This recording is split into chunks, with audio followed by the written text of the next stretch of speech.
would send them back to the top of their group.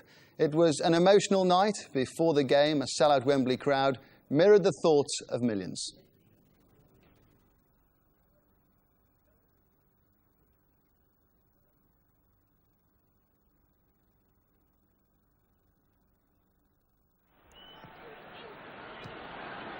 Now this is Gascoigne. He's got Wright away to his left, Ferdinand to his right, and Beckham's there as well, number 7.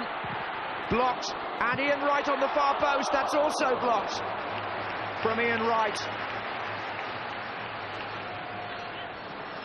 Phil Neville given the chance to start in that left-sided position. He's put Gascoigne away, and these long runs of Gascoigne's a reminder of time gone by. Here's Ferdinand with a chance. Oh, and the goalkeeper did well. Didn't give Ferdinand much room. Well, the goalkeeper electing to punch that straight back to David Beckham. There's Scholes. Oh, yes! England are in front. Paul Scholes on 28 minutes. A flying header here as he got across his marker to meet David Beckham's cross. 1-0, and Scholes' second goal for England. Well, at the start of the second half, Glenn Hoddle perhaps looking for a bit more momentum up front. This is Gascoigne. Wright has made a run behind the defence. There he is. Oh, what a finish! Yes, it's Ian Wright. He'll have enjoyed that. And how well he took it and how quickly he took it as Gascoigne slides the ball through. Wright doesn't hesitate. And that's going to drive Ferdinand a bit wide, that pass from Batty. Here's Ripley, who's just come on. It's a good cross. Gascoigne against the post. Oh, a miss there by David Batty. After Gascoigne's header had clipped the post. Well, Gascoigne establishing a strong case for man of the match. This is Wright. And there goes Gascoigne again. It's a great nerve. Oh, it's a lovely goal for England. Gascoigne just rolled it in for number 3, and this is a reminiscent Keegan-Brooking move of years ago for England. This time it's Gascoigne and Wright, and Gascoigne makes it look easy. What a match he's having. Nicky Butt to Stan Collymore, 2 of the substitutes, and Ian Wright must be offside. No, he's not. There was an injured player there. This is Wright for England, and it's 4. And it's Wright second. And Gascoigne was scampering up alongside him, but he didn't need him. The true finisher's instinct from Ian Wright makes it England 4, Moldova 0. The victory is assured, and there are celebrations going on all around Wembley Stadium. The mood of Euro 96 very evident at the end of the game, and England are now top of the group, and a draw in Rome guarantees a place in next year's World Cup finals. Of course, the possibility of defeat in Rome can't be ignored. That introduces the issue of the best second place, not just for England, but for everyone around the World Cup groups. Night school courses are available as to how to work it all out. At present, we're in the realm of if this and if that. More on that a little bit later. But Trevor, can you put England's performance into context for us? Oh, well, when you get the result, Georgia and Italy drawing, I mean, that was superb motivation. I have to congratulate the 74,000 supporters there as well, because the atmosphere was brilliant, the minute's silence, impeccable, and then the performance went on from there. Paul Gascoigne, for me, was the man of the match. Ian Wright consolidated his position now, I think, as the replacement at present for the injured Alan Shearer, and 4 goals sets up, you know, a wonderful match, doesn't it, now in Italy? To keep things in perspective, Moldova weren't great opposition, so let's look ahead to playing against Italy. How will England approach that game, do you think? Well, I think, you know, more than anything now, the fact they haven't got to win it. I mean, they mustn't go there to sort of just hang on for the draw, because if you sit back and try and keep a 0-0, you know, there'll be a lapse of concentration at some stage, probably end up in the 89th minute, and you'll concede the goal and it will be too late. You've got to counter-attack every opportunity to get at Italy. And, of course, the longer it goes on for them, they've got to take chances. And England, for me, have played better in all the qualifying games away from home. Their counter-attacking style is great, so I would expect, you know, possibly an Ince, Batty, Gascoigne trio in midfield. You think both Ince and Batty would be in there? Just It's worked well away from home, just to nullify the space, and then, you know, you've got a rejuvenated Paul Gascoigne who shows. I mean, the big thing for me, not only did he consistently play well throughout the 90 minutes, but he actually got away from people. You know, I think when he's not quite fit, he just seems to struggle to get away from his markers. But I thought the other night, several times, that little bit of acceleration was there when he brushed them away. Ian Wright, for a moment, you mentioned him briefly there before. He looks now as if he's going to take every advantage of this opportunity on the international stage. Yes, I don't think... I mean, in the first half, him and Les Ferdinand, possibly not the ideal combination, because they both got great pace and like it over the top. They're not at home with it to their feet, but I think, you know, when you're playing in Italy, the counter-attacking style, with the pace of Ian Wright and his acceleration, I think that's even be better suited for him, because he does turn defenders superbly, and he will get away from man markers. What do you think Italy will be thinking now, Trevor? Do you think they'll be very nervous about this now? Well, they're going to be a big bravado, aren't they? I mean, they're going to say they're going to win, and you have to say in big matches like this, they do sometimes, you know, have that habit of rising to the occasion. But if you can keep it tight, I mean, it's the old cliche in the opening 20 minutes, they will get uncertain, and the confidence will drain. The crowd, 80,000 home supporters, are, you know, going to really home in on them, expecting the victory, and we know ourselves what pressure that puts you under. And Gaza goes back to Rome. Yeah, it's just that little added point as well. You think he did well, didn't you? I think he did exceptionally well. I mean, he's just over 50 caps. He's the most experienced player in this side. I expected him to do well. He's got the ability. What he's got to do now is focus on Italy and the rest of this season and just keep that low profile and let his talking be done on the pitch. Well, there's Trevor's view on Paul Gascoigne. What's Gascoigne's view on Gascoigne? The day after his influential performance for England, Gaza kept an appointment for a photo shoot, and it became clear that, pleased as he was at playing well, the sad events of the last fortnight have brought some aspects of his life into sharp context. I used to go out and think I must have a good game because otherwise I'm going to get slaughtered. I've got the stage, doesn't matter what I do, I'm still going to get hammered. And so I don't even bother about it now. And especially in the events of what happened in the last 10 days with Lady Diana now, that is just, now it means nothing what they write anymore. Nothing whatsoever, and I just go out and relax and play me football. And if there's slaughters, there's slaughters. If I don't get picked, I don't get picked. Come right under it. In some ways, do you feel as though Glenn Hoddle showed a lot of faith in you? In some way, do you feel you're now repaying him for that? Well, I'd like to think so. You know, I still think I can do it. Just the little injuries that I do pick up, and I cannot help that if I'm going to get kicked. I got kicked in the South African game, and I got kicked in the Poland game, and I cannot get away from that. If I have to go for the ball and I get kicked and I get injured. But he's, you know, the press tried to put pressure on me. And Glenn was great by sticking by me, and I appreciate that, and I just like to think I replayed him a little bit last night. I can't sit back and just think, oh, I enjoyed that game, that's me. No, I've got to go to Italy with the rest of the squad, perform well for my club, Rangers, and get selected again, and we've got to go for a win there. We can't sit back and kind of go for a draw, because if we do that, we'll get punished. Alongside Gascoigne in England's 1990 World Cup side was his close friend Chris Waddle.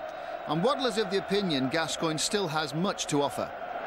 The good thing about for the country is that for England to get there is, you know, people have been trying to say he's not a centre midfield player, and you know it must obviously damage him and hurt you inside, because I know all the criticisms like, and I'm just really pleased that he keeps going through it. And, you know, people don't realise the lifestyle he's got and the pressure he's under, but he copes through very well. Do you see a change in Paul? Yeah, he's about 2 stone heavier. No, of course I do. I think, as you said, he's an old man now. And no, he's not older, and he's an experienced player, and people don't realise that. They still think of the lad we saw in 1990, and he's still got the ability. In fact, he uses the ball probably better now than he did then.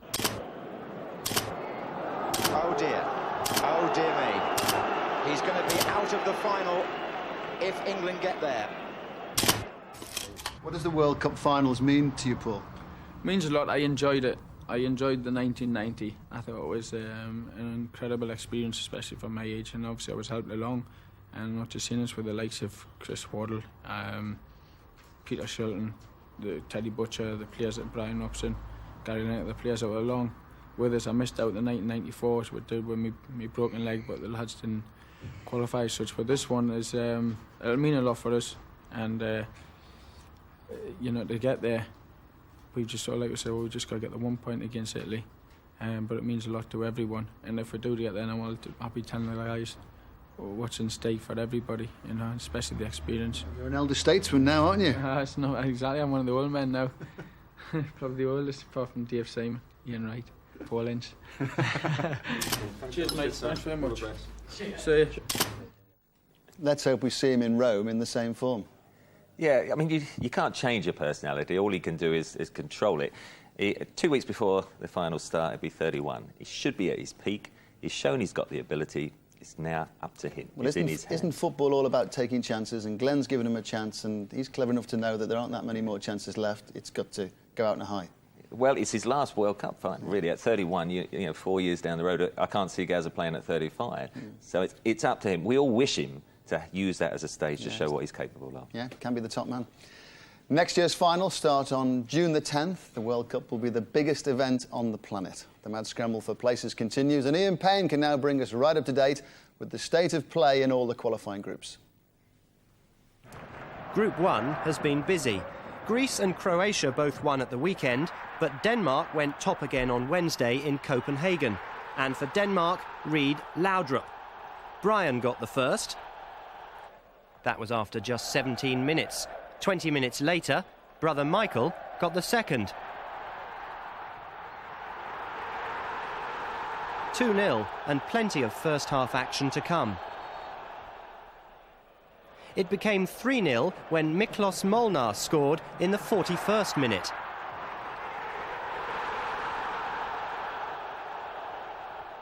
Croatia's consolation came from Peter Schmeichel's Euro 96 pen pal David Šukor a minute before half-time. 3-1 the final score, and Danish revenge for last summer.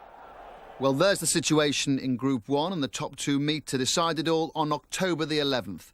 Denmark need a draw in Greece to make sure they win the group. If they lose, Greece would overtake them. And Croatia still have hopes of making second place and the playoffs.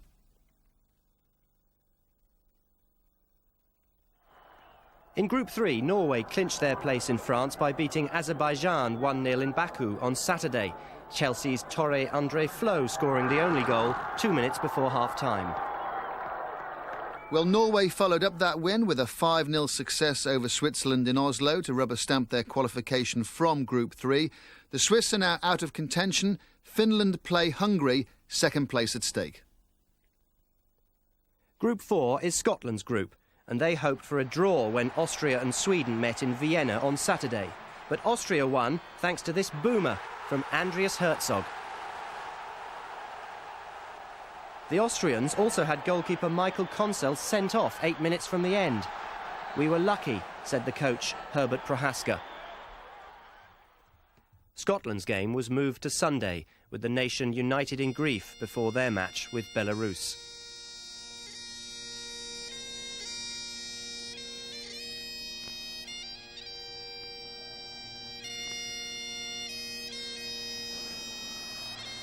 Christian Daly moves up to add his aerial presence. A bit of a shot from McAllister. Offside to us all. And Kevin Gallagher has scored for Scotland. McKinley, Collins. Here's Hopkin. Nice play at the edge of the area. Gallagher finds McCoist. And Hopkin. David Hopkin's done it. Scotland have a second goal. Possession has been a key word in the Scotland performance so far, as Paul Lambert breaks out. The flick was aimed at Kevin Gallagher. He might get there now. And Gallagher's done it. A second goal for Kevin Gallagher.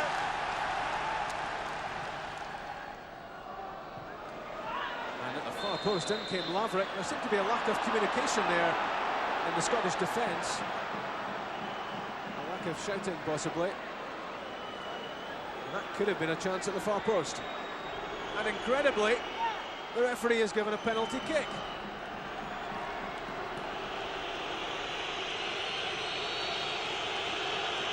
Kachura with the kick. And he's pulled one back. Almost total silence around side Pittodrie.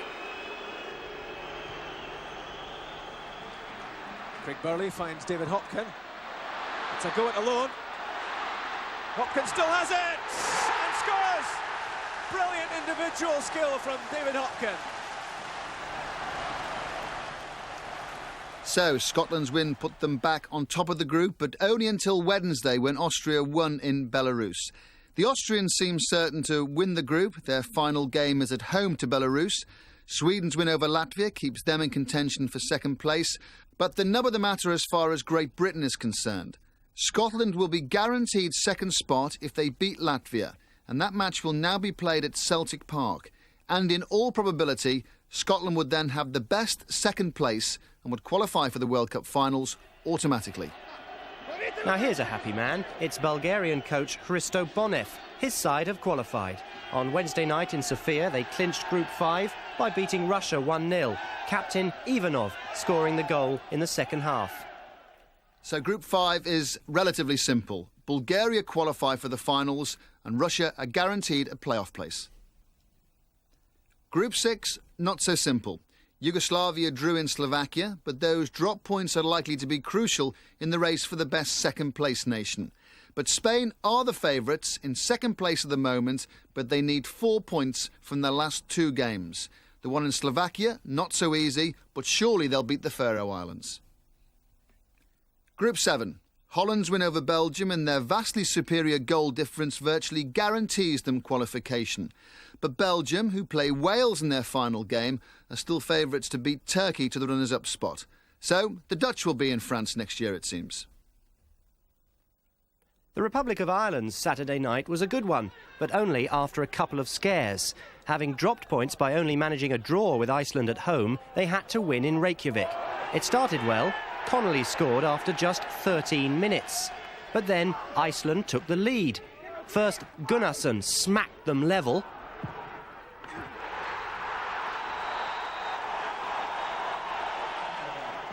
And then early in the second half, Sigurdsson put the home side ahead.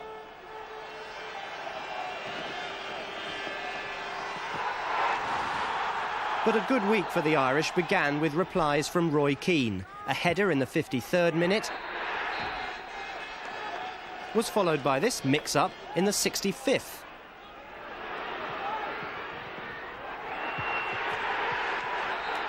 Ireland's fourth and final goal came from the "watch out, we're mad" school of defending. Look at this. Well, that victory for the Republic, plus the one over Lithuania on Wednesday, means Ireland are virtually certain of a playoff spot. They have a tough final game against group winners Romania. Romania, the first team from Europe to qualify for the finals. But only freak results can damage Irish hopes now. Just look at their goal difference. Wednesday night in Berlin was Jürgen Klinsmann night. It was his 100th international. Now, Klinsmann hadn't scored for Germany in the previous 8 matches. It took 70 minutes to break the deadlock against Armenia, but guess who did it?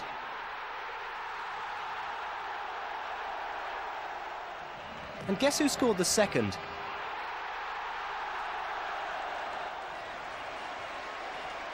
Now, here's how not to cover a free kick. Roman Berezovsky, the keeper, Thomas Hessler, the scorer. And Ulf Kirsten made it 4-0 right at the end.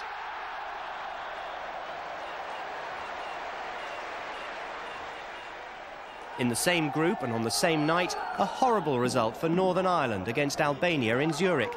The Albanians hadn't won a match in the group before Wednesday. They have now. Haxey scored the only goal.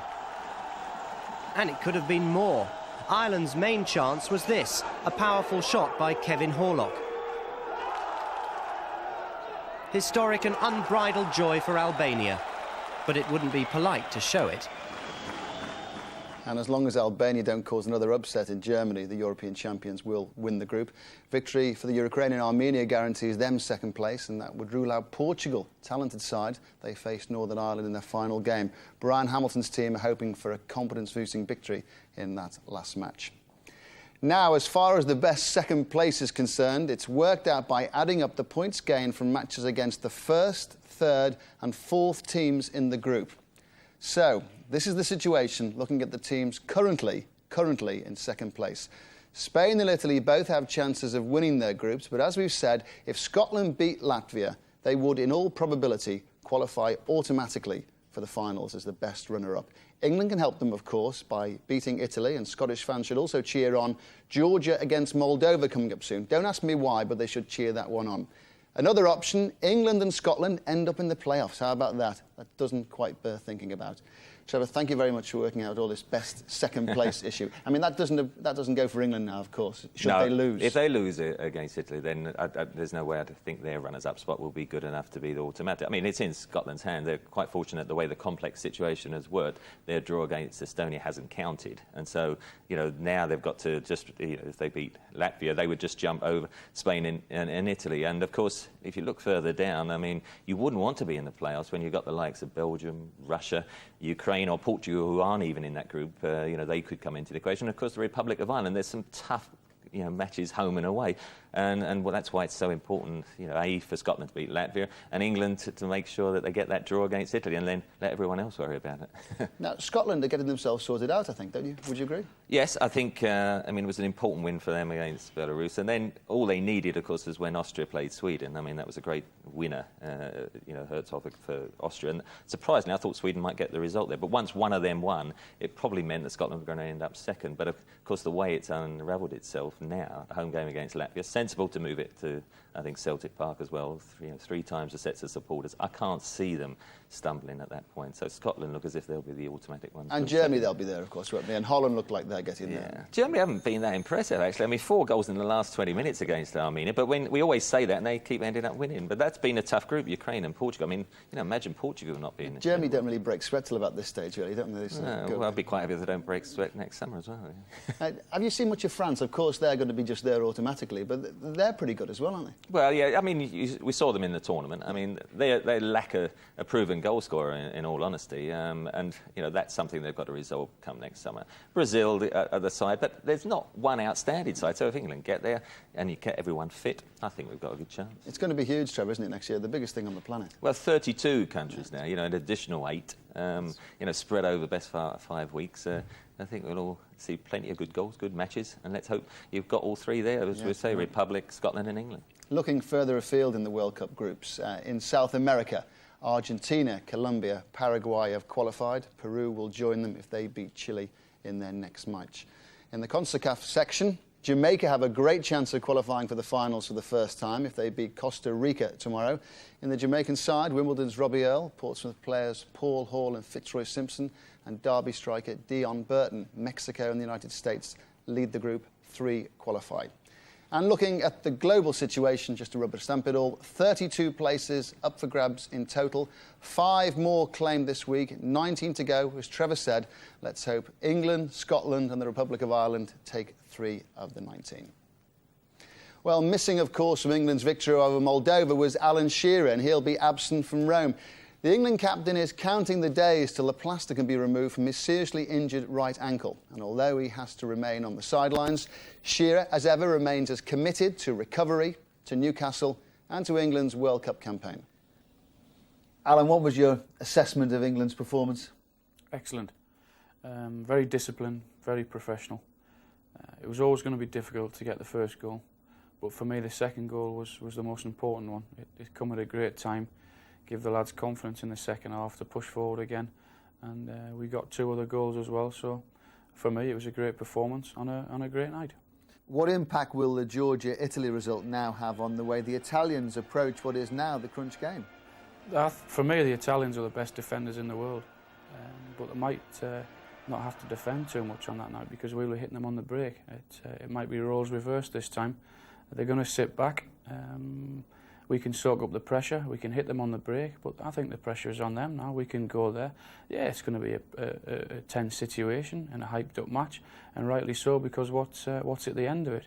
But they've got to come at us now. They've got to win the game. So I think the pressure's on them. And of course, with regard to the best second place, England might be able to do Scotland a favour should they win in Rome. Of course, that'll be uppermost in English minds.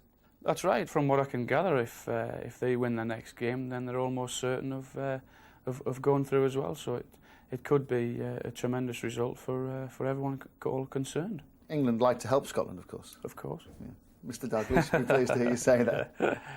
How would you describe Glenn Hoddle's style, Alan? He hasn't changed a great deal from the Terry Venables days. He's come and he's played a similar system.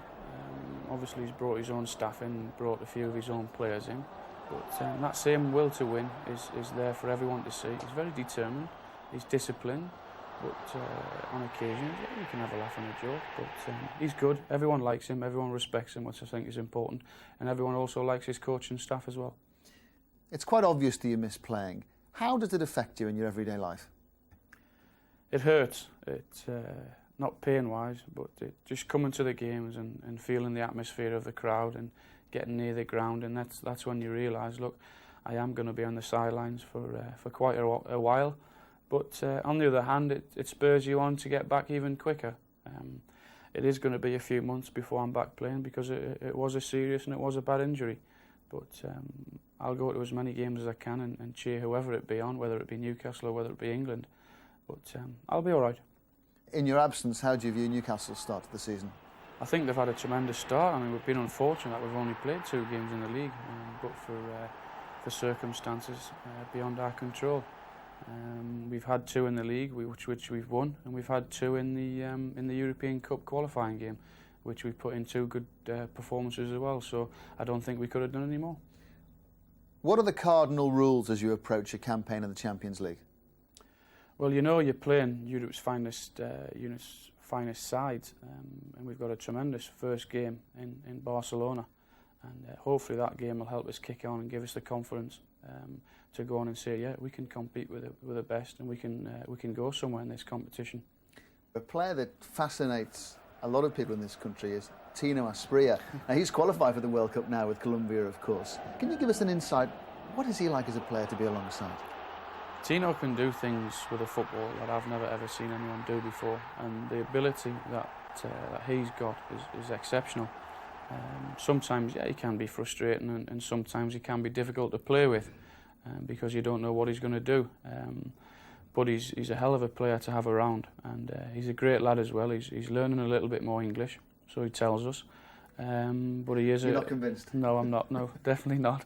But he's a great lad and a good player to have in your side. Having helped Colombia qualify for the World Cup finals, Faustino Asprilla is expected back in Newcastle for today's home game with Wimbledon. Europe next week, FA Carling Premiership games are arranged for today. League leaders Blackburn are at home to Leeds tomorrow. It's Arsenal-Bolton at Highbury. Cliff Baston's goal-scoring record back on the agenda for Ian Wright. Chelsea are at Palace, and it's second against third at Old Trafford, ahead of their Champions League game in Slovakia against Kosice. Defending champions Manchester United player West Ham side has made a very positive start to the season. Tony Gubba met up with Manchester United boss Alex Ferguson yesterday. Alex, in what sort of mood do Manchester United approach the start of another Champions League campaign? Well, the form's been quite good, I think, particularly defensively, and the midfield have done very well. So we're just searching for the right answers up front. We've made changes there, in fairness, and with Terry Sheringham getting injury and Ole Gunnar Solskjaer being injured and Andy Cole having an illness problem, it's meant that we've been changing that part of the team quite a lot. So at the moment we've Andy Cole fit and he starts tomorrow. So I'm actually just searching a wee bit for the front 2 players. How are United different though, Alex, do you think, from the team that campaigned in the Champions League on previous seasons? Well, they're different in the sense of experience. I think the more you get of the European thing, the better you become. It's just getting the habit of playing in the European game, particularly the tactical part. Ability-wise, there's no problem with that. The temperament's good. So they should acquit themselves well. Is there a sense of excitement about the club and about Manchester, the fact that another campaign's about to start? Yeah, I think it will gather, not at the moment. We've got a league game tomorrow, certainly, but it will gather, and I think the games are always exciting. You don't ever get them easy, and there has to be a good degree of concentration. But I think they're all looking forward to it. Yeah. Do you look back at all to the semi-final of last time and wonder how it might have been different? Well, I know we should have won it. There's no question about that. So you could lie in bed every night if you want to think about that, but we've got to look forward, and we've got a chance to do something about it this year again. Have you studied the other teams in your group much? Do you know that much about them? Well, Kosice we've studied in the last few weeks, yes, since the draw was made. We've watched them twice. I'll watch them tomorrow again. 6 of them played for Slovakia against Yugoslavia the other night. So, and I've watched the tapes when the preliminary round against Spartak Moscow, which was a good performance. So I know enough about them. Yeah, they're a bit of an unknown quantity to football fans in this country. Yeah, of course it would be. But what can you tell us about them? Well, the 5 years, they've only been going 5 years, and it's a very wealthy man that runs it, and he's very excited about the ambitions anyway. And they've got some very good players. The system is typical Eastern Bloc country. They're stubborn, they're hard to beat, that type of team. Alex has done his homework, of course. How do you assess this Champions League now for Manchester United and for Newcastle, Trevor? Well, it'd be tough. I mean, we've got almost a European Super League, haven't we, now within the Champions League with 24 clubs through to this stage. But it means, because of the groups, only the top ones are definitely going to go through. And looking at Manchester United, and Newcastle's task, I mean, up there, because each is the first sort of problem they have, and then, of course, they've got Juventus. Juventus and Manchester United, you would assume, are the two to come through. The big key for Manchester United, I think, are can they score the goals? Because that's what they failed to do, particularly at Old Trafford. Newcastle, well, Barcelona at home, if they could start well, then, they have got a chance. But Eindhoven and Dynamo Kiev is a very tough group, with probably Barcelona the favourites. Thanks, Trevor. Now, in true footballing tradition, every club takes each game as it comes, and that means, for example, Liverpool play Sheffield Wednesday today, and for Celtic it's a trip to Motherwell. On Tuesday, it's Celtic against Liverpool in the UEFA Cup. An Anglo-Scottish Cup match with a real competitive edge is something of a rare occasion. So, can Celtic get the upper hand? Yes, yes, say their fans. No, no, say Liverpool.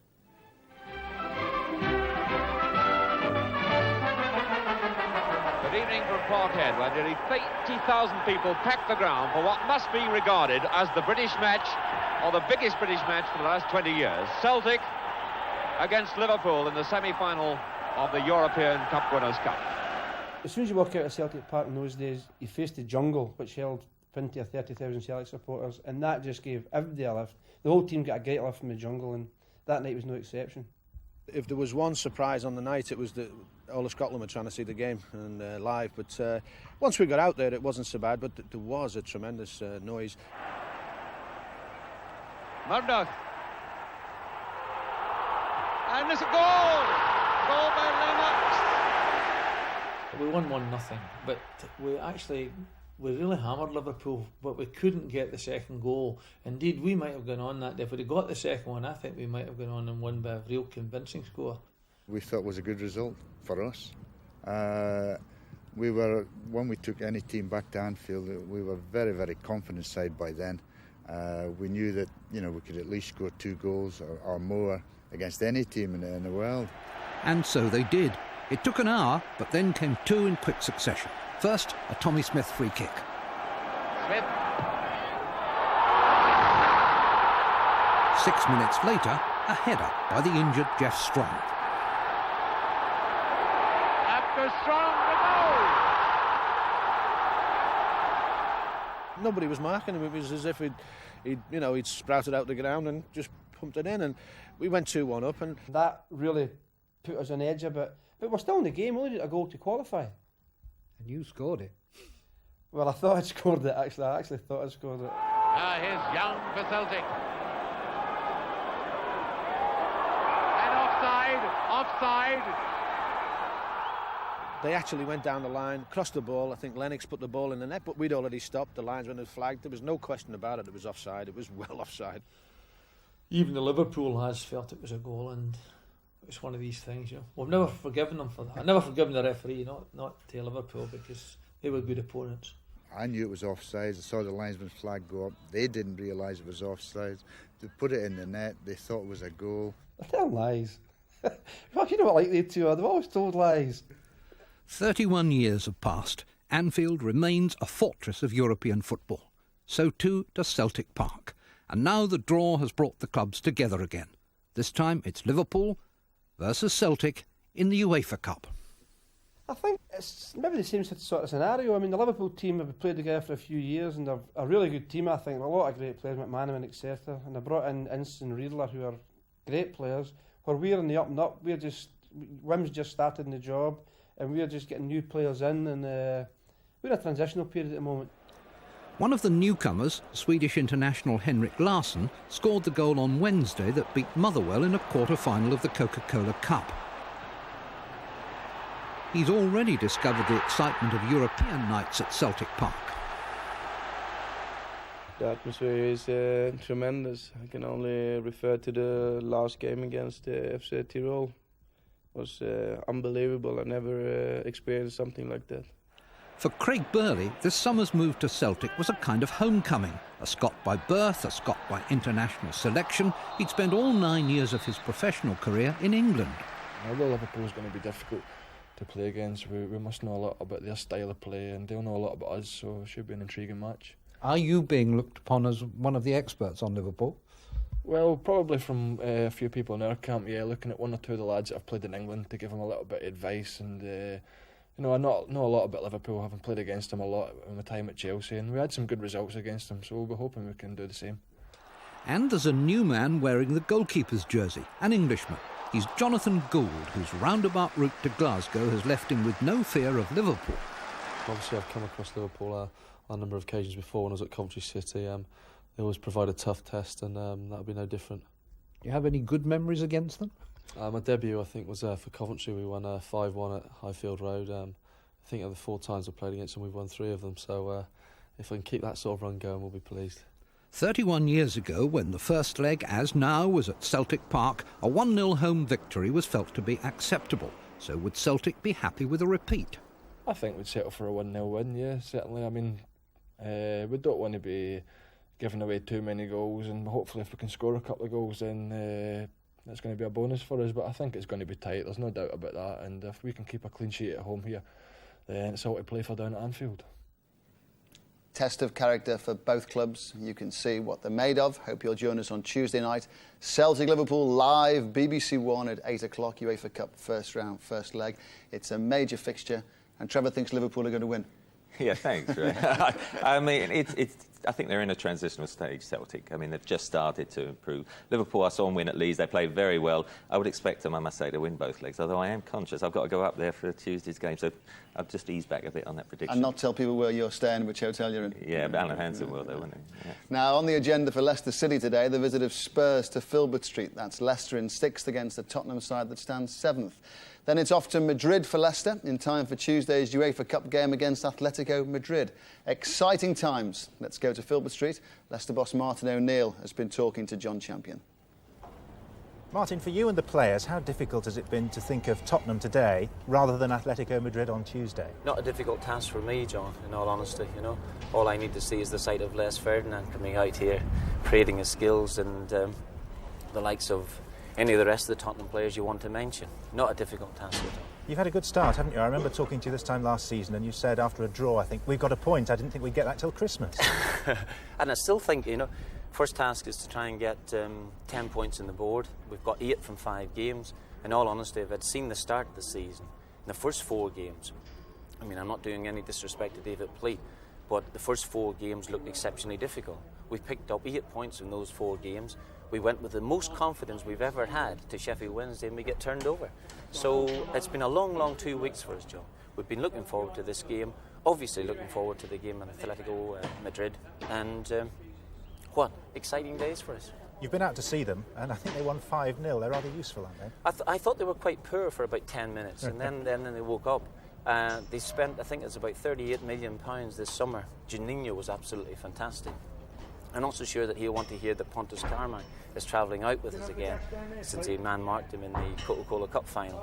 But the very fact that they've won 5-0, they didn't even have Vieri, who was in international duty with Italy. They're an exceptional side, there's no doubt about it. Being very honest, can you believe what's happening to you? Because it's only 18 months ago that the fans were demonstrating against you after you'd lost a home game to Sheffield United. Well done, that's even less than 18 months ago, in all honesty. That was a dark and dismal day. It's not like today. I have never really forgotten about it, although the fans keep telling me it wasn't actually directed at me. Well, it was, because I didn't hear them shouting anybody else's name but me. I thought at that stage, and don't really want to go into it too much, John, but I thought after 8, 9, 10 weeks in the job, it was a wee bit unfair. If I'd been serving up the stuff that we played against Sheffield United after about a year in charge, they wouldn't have needed to be chanting for my name. I'd have walked out, because we were dismal, in all honesty. But since that there, we've turned it round, we've got promotion, and finishing 9th last season, although that might be a wee bit dodgy, but deep down, finishing 9th and winning the Coca-Cola Cup has been fantastic. Good luck Leicester in Madrid. Good luck to all the British clubs playing in European competition next week. Also in the UEFA Cup, let's take a look at all the matches. Arsenal go to Salonika in Greece. Villa go to Bordeaux and Rangers are in Strasbourg. Completing the best wishes to all the clubs playing in Europe in the Cup Winners' Cup, Chelsea are at home against Slovan Bratislava. Kilmarnock play in Nice. Trevor, if there's one British club there, what's most equipped to win one of those trophies? I think if you look at the actual clubs that are in the various competitions, Chelsea in the Cup Winners' Cup, I think have a terrific chance. They play one round less, and the sort of sides that have come through to win from the likes of Italy, Germany and Spain are not as strong as perhaps they normally would be. So I fancy Chelsea to go all the way. Thanks, Trevor. That is just about it, but time enough for the results of our in-depth survey into which Premier League goalkeeper can throw the ball the furthest, thus turning defence into attack. Peter Schmeichel, you might think, but actually no. In third place, Mark Bosnich of Aston Villa, because he can throw the ball all the way to York, Dwight York. Yes, sad but true, and there's more of it on the way, I'm afraid. In second place, Ian Walker of Spurs. On a very good day, he can reach Edinburgh, just in Edinburgh. But we're going to give first place a very good reason to Steve Ogrizovic from Coventry. He can throw the ball to Dublin. Dion